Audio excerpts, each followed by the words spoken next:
So of all the people interested in fascia research, I think that structural integration practitioners, Rolfers, are the least surprised by the extraordinary discoveries being made about this tissue. That's a sensory organ, that it is self-organizing, that it responds dramatically to small changes in temperature, time, applied force, and that its behavior is often unpredictable.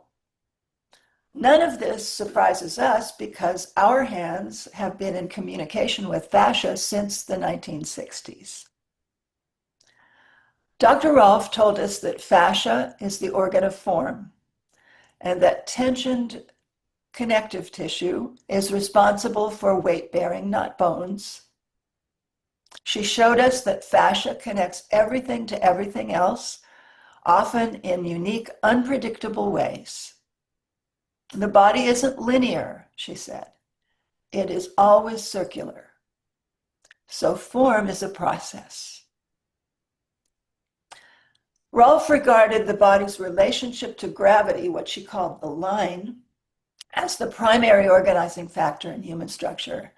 At the same time, she spoke often about attaining balance through tensional and spatial relationships. She even asked her students to study the architectural principle of tensegrity as a possible reason why her work with fascia had such an integrative effect on the body. Although she knew that balancing fascial tension was the key to organizing human form, and that she could communicate with fascia through touch, she did not have the current information about the sensitivity and the responsiveness of this tissue, that it has 100 million sensory nerve receptors. So her methods often appeared aggressive. And this one feature of her work has kept many practitioners, not just structural integrationers, but other kinds of manual therapists, working as if connective tissue is inert and believing that releasing it is all that we need to do. But balancing tension is the key. She knew that, not just release.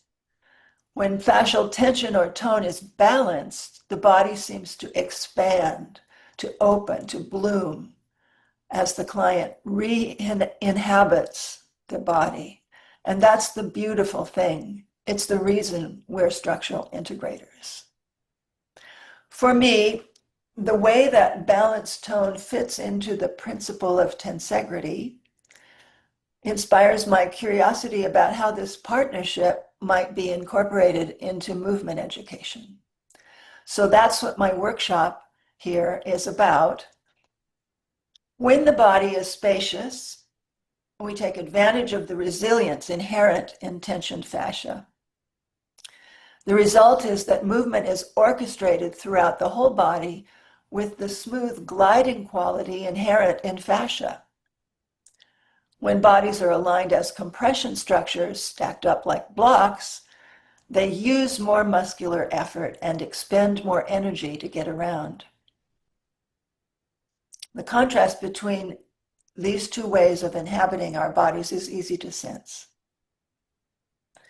I want to share a simple tool that demonstrates how expansion of the structure contributes to more harmonious movement, and how we can more clearly incorporate movement into our hands-on work.